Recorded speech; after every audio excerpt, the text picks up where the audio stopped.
광야에서 부르는 인자와 사랑의 노래라는 제목으로 하나님의 말씀을 상고하겠습니다.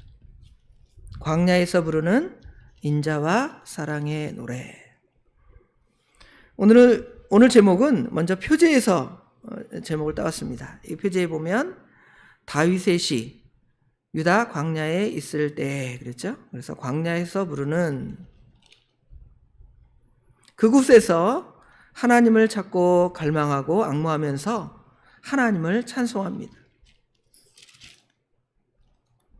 하나님이여 주는 나의 하나님이시라 이렇게 부르고 있고요. 그 다음에 하나님을 찬송하는데 하나님은 여기 3절에 주의 인자하심이 생명보다 나음으로 내 입술이 주를 찬양할 것이라.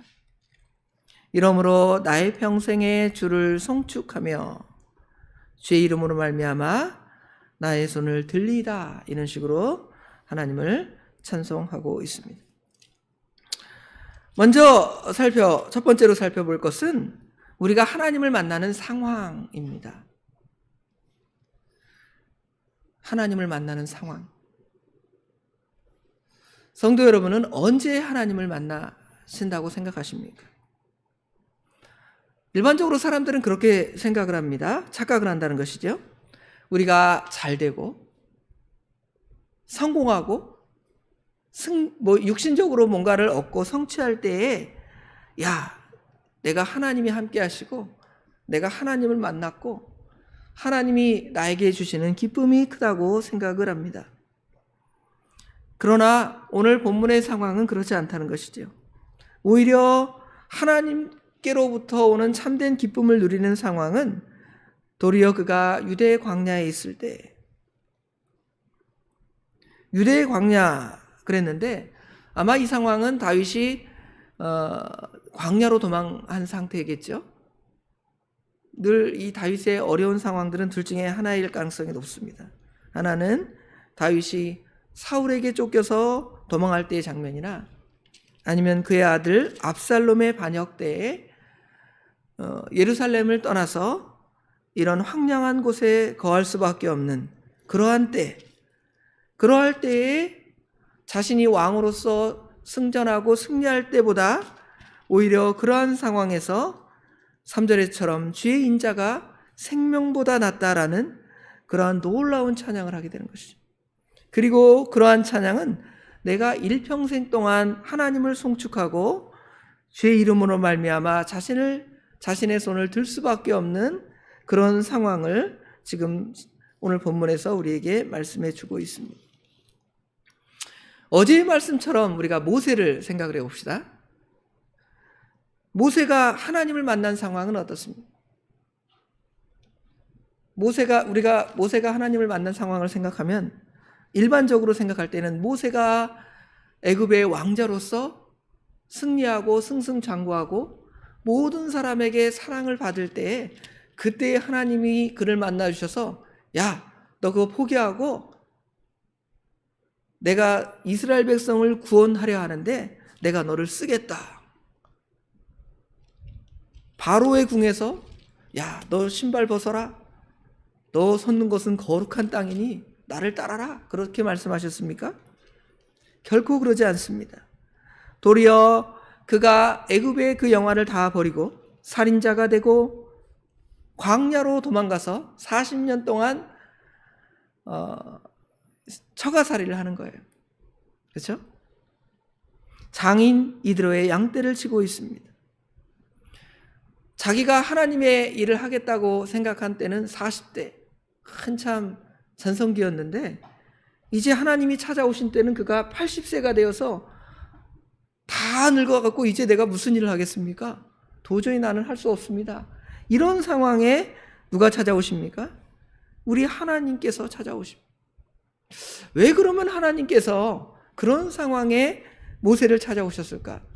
잘되고 복받고 승리하고 영광의 자리에 있을 때에 하나님이 찾아오셔서 너 그거 포기하고 하나님의 일 해라. 너 그거 포기하고 믿음의 일을 해라.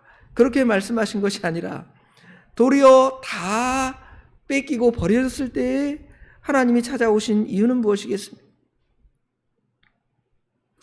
하나님께서 그렇게 모세를 찾아오신 것은 하나님 앞에서 우리 인간의 그 진짜 모습을 다 드러내 보여줄 때, 우리 인간이 얼마나 연약하고 부족하고 하나님의 도우심이 없으면 살아갈 수 없을까 하는 그 상황에 누가 찾아오십니까?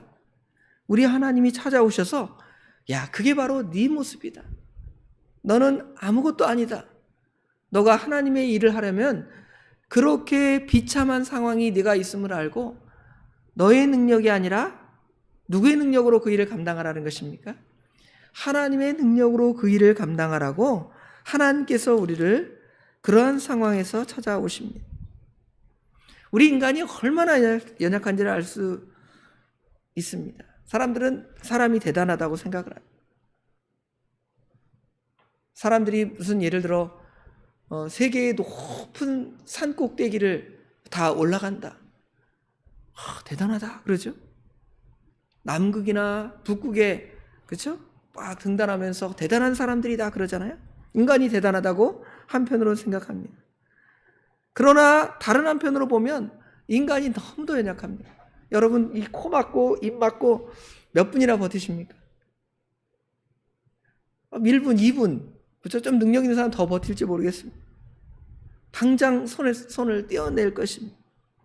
여러분이 조금 굶거나 물을 마시지 않으면 그 목마름 때문에 또는 굶어서 죽을 수밖에 없는 것이 우리 인간입니다.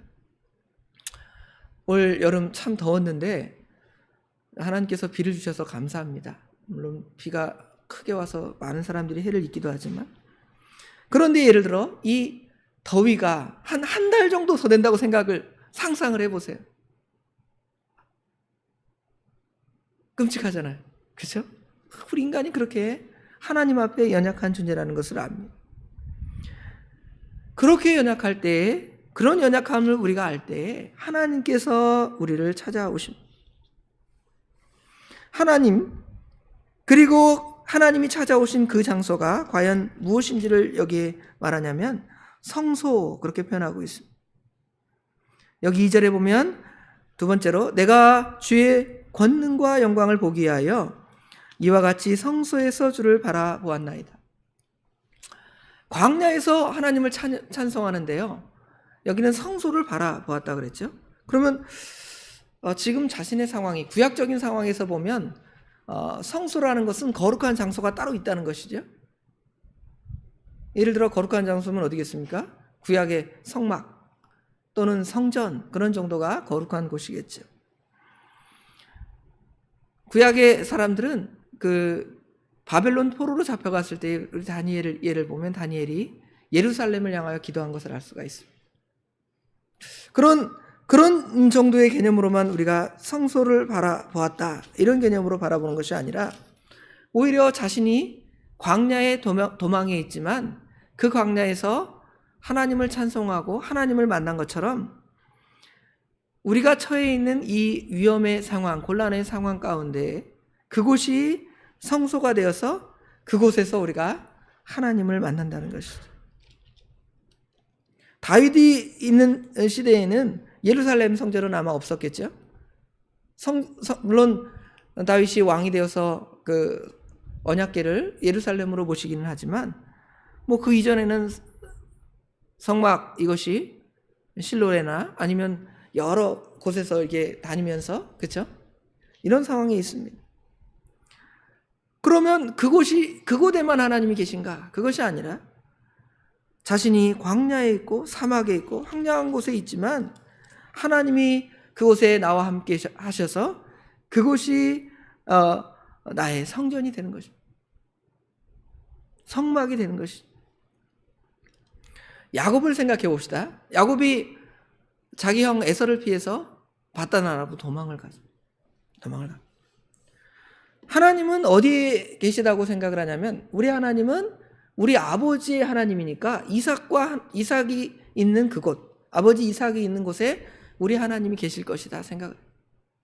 그리고 바다나라로 도망가는데요, 베델쯤에 이르러서, 전에 이름은 루스라 그랬는데 그 베델쯤에 이르러서 잠을 잡니다. 얼마나 무섭겠습니까? 무슨 천막이라도 쳐놓고 있는 것이 아니라 그냥 이불도 없어요. 벽에도 없습니다. 돌로 벽에를 베고 자죠. 자는데 그곳에서 누가 찾아오십니까? 우리 하나님께서 찾아오시잖아요. 천사가 사닥다리에서 오락내리락 하는 하나님을 거기서 배웠죠. 그래서 이제 야곱은 이 독립된 신앙을 갖게 되는 거예요. 나의 하나님. 그전에는 아브라함의 할아버지의 하나님, 그 다음에 아버지의 하나님, 이삭의 하나님이었지만 이제는 나의 하나님, 나의 하나님이 여기 계시는 거예요. 이곳이 성소구나. 이곳이 베델이다. 하나님의 집이다 그러잖아요. 그곳을 우리가 사모하는 거예요. 하나님을 만난 첫사랑, 하나님을 만난 그곳, 어떤 우리가 어려운 상황에서 하나님께 간구할 때 하나님께서 우리 마음에 성령의 하나님께서 감동을 주시는 거예요. 괜찮다. 내가 너에게 힘을 줄 것이다. 내가 너에게 능력을 주실 것이다. 그럴 때 우리가 하나님을 찬양하는, 아까 3절 4절 읽었잖아요. 그 찬양의 핵심은 죄인 자심이 생명보다 낫다는 것이죠. 생명이 얼마나 귀합니까? 여러분, 생명보다 귀한 것 없죠? 그런데 그 생명보다 무엇이 귀하다는 것입니까? 죄의 인자하심이 귀하다. 왜냐하면 육신의 생명이라는 것은 주님의 인자하심을 받으면 육신의 생명이 길어서 80, 90, 100세를 산다 할지라도 이제 영원한 생명에 이르지 못하잖아요. 올 사경회 때 영생, 생명에 대해서 우리가 배웠는데 주의 인자하심이 우리에게 영원한 생명을 가져다 주는, 그걸 깨달은 거예요. 내 상황이 이렇든 저렇든 하나님이 함께 하시고 내가 예수를 구주로 믿으면 주의 인자하심이 우리와 함께 계셔서 우리의 육신의 생명을 초월하는 영원한 영적인 생명, 그 세계로 나아갈 수 있다는 거예요. 그런 찬송을 하고 있습니다. 그런 찬송을 하는 사람들에게는 하나님의 영적인 만족감을 허락하시는 거죠. 여기 5절에 보면 골수와 기름진 것을 먹은 것 같이 나의 영혼이 만족할 것이다. 이건 마치 우리가 요한복음 4장에 등장했던 사마리아 여인을 생각해 볼 수 있습니다. 사마리아 여인은 세상에서 만족감을 얻으려고 많은 노력을 하잖아요. 남편 5을 얻었지만 그 남편을 통해서 만족함이 없습니다. 그가 참된 만족감을 얻으려면 누구를 만나는 것입니까? 예수 그리스도를 만나는 거예요. 참된 생명이 되시는, 영적인 생수가 되시는 예수 그리스도를 만나 배웠고 이제 그가 변화하는 거예요. 그곳이 영적인 참된 골수와 기름진 것을 먹은 것입니다. 그래서 그런 사람은 가서 하나님을 찬양하고 하나님을 찬양하는 성도의 삶은 전도하는 것입니다. 예수님은 이런 분이십니다. 하나님은 이런 분이십니다. 그리고 그의 삶이 변화되는 거예요. 이제 전에 남편으로 만족했던 음란한 삶을 살아가는 것이 아니라 예수님으로 만족하고 예수님의 사랑으로 기뻐하면서 그리스도의 사랑을 전하는 그러한 삶을 살아가는 거예요. 광야에서 부르는 위대한 사랑의 노래라는 제목으로, 인자와 사랑의 노래라는 제목으로 하나님의 말씀을 상고했습니다. 오늘 시편 기자처럼 우리 믿음의 성도들이 아주 공고하고 곤란하고 하나님의 은혜가 없으면 살 수 없는 상황을 만나지만 그때마다 우리 주님을 사모하고 앙망하는 것입니다. 바라보는 것입니다. 그러면 주님께서 우리를 버리지 아니하시고 우리에게 이 영적으로 만족감을 채워주시는 거예요. 그럼 우리는 어떻게 할 수밖에 없어요? 찬송할 수밖에 없어요. 어찌 찬양 안 할까 그러잖아요. 나를 위하여 십자가에 중한 고통 받으사 대신 죽은 주 예수의 사랑하신 은혜요. 그거 생각하면 우리가 어찌 찬양 안 할까? 주의 인자하심이 생명보다 나음으로 내 입술이 주를 찬양할 것이라. 이러므로 나의 평생에 주를 송축하며 주의 이름으로 말미암아 나의 손을 들리이다.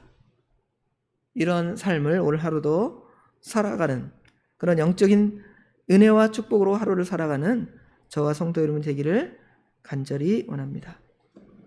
기도하겠습니다. 광야와도 같고 정말 이리와 각종 짐승들, 실랑 같은 짐승들이 우리를 물어뜯고 죽이려 하는 상황에서도 우리 주님께서 함께 하셔서 초막이나 궁궐이나 내 주에 숨으신 것이 그 어디나 하늘나라라고 찬송했던 그 찬송가의 고백처럼 그곳에서 우리 주님을 만나 배웠고 그것이 성소가 되어서 주님으로 참된 만족과 기쁨을 얻을 때에 우리가 주님을 찬송하지 않을 수 없습니다. 하나님, 주님의 은혜를 감사합니다. 우리를 죄와 사망에서 구원해 주신 거 감사합니다. 그렇게 입술로 찬양과 찬송이 늘 나와야 됨에도 불구하고 우리의 삶을 돌아보면 찬송과 찬양보다는 불평과 원망이 있으며 말씀을 순종하기보다는 자기 육신의 안위함을 위하여 믿음을 떠나 살아가는 저희들을 불쌍히 여기사 오늘 말씀을 통하여 광야에서 주님을 만난 믿음의 선진의 그 고백을 우리로 듣게 하시고 우리도 그렇게 우리 주님의 그 사랑을 고백하며 우리 연약함을 고백하고 말씀에 바로 설 수 있도록 허락하신 아버지 하나님, 은혜와 사랑을 진심으로 감사합니다. 아버지 하나님, 우리가 이 은혜를 받았사오니 주님의 은혜에 보답하며 어찌하면 주님을 기쁘시게 할까 하는 그 삶을 살아갈 수 있도록 도와주시옵소서. 하나님의 교회를 붙들어 주시고 또 교회와 우리 목사님이야 모든 성도를 아버지 하나님 붙드사 이 믿음에 굳건히 설 수 있는 하루가 될 수 있도록 도와주시며 교회와 교단과 나라와 아버지 하나님 모든 일들이 다 주님의 뜻 가운데 그 모든 것을 이루어 가심을 저희들이 깨닫고 늘 주님을 의지하며 말씀을 의지하며 기도하며 주님의 선한 뜻을 순종해 나가는 우리 모든 성도들이 될 수 있도록 우리 하나님 도와주시옵소서. 이 더운 날씨에 비를 주신 거 감사합니다. 감사하면서 오늘 하루도 주님을 기쁘시게 하는 삶을 살아갈 수 있도록 도와주시옵소서. 모든 것 우리 주님께 맡기오며 예수님의 이름으로 간절히 기도드리옵나이다. 아멘.